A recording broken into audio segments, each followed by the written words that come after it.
ঈদের দিনগুলোকে রাঙিয়ে তুলতে সপ্তাহ জুড়ে বৈশাখী টেলিভিশনের পর্দায় রয়েছে বর্ণাঢ্য আয়োজন। সপ্তম দিনেও থাকছে একক, ধারাবাহিক ও বিশেষ মেগা নাটক। সেই সাথে সঙ্গীত অনুষ্ঠান ও দারুণ সব বাংলা চলচ্চিত্র তো রয়েছে। বিস্তারিত জানাচ্ছেন লামি আক্তার।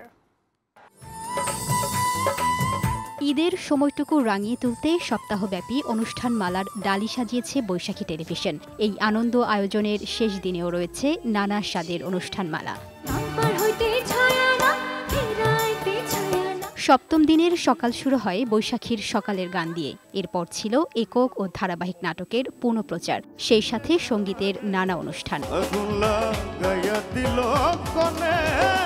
দুপুর 2:30 প্রচারিত হবে বাংলা সিনেমা জান্নাত। অভিনয় করেছেন মাহিয়া মাহি, সাইমন সাদিক, আলিরাজ সহ আরও অনেকে। বিকেল 5:15 থাকছে ধারাবাহিক নাটক আমি মানুষ। 5:45 রয়েছে ধারাবাহিক নাটক 5 টন। আর সন্ধ্যা 6:20 থাকছে আরেক ধারাবাহিক নাটক হৃদয়ে তুমি।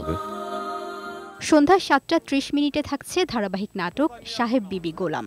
রাত 8:10 রয়েছে একক নাটক শ্বশুর বাড়ির আপ্যায়ন। আর রাত 9:20 থাকছে ধারাবাহিক নাটক কুবের মাঝি। রাত 9:50 প্রচারিত হবে ঈদের বিশেষ একক নাটক তবুও আমার হও। আমি তোমাকে ভালোবাসি। ঈদ অনুষ্ঠানমালার শেষ দিনে রাত 11:35 প্রচারিত হবে বিশেষ মেগা ড্রামা পরিবাণু। লামিয়া আক্তার, বৈশাখী সংবাদ।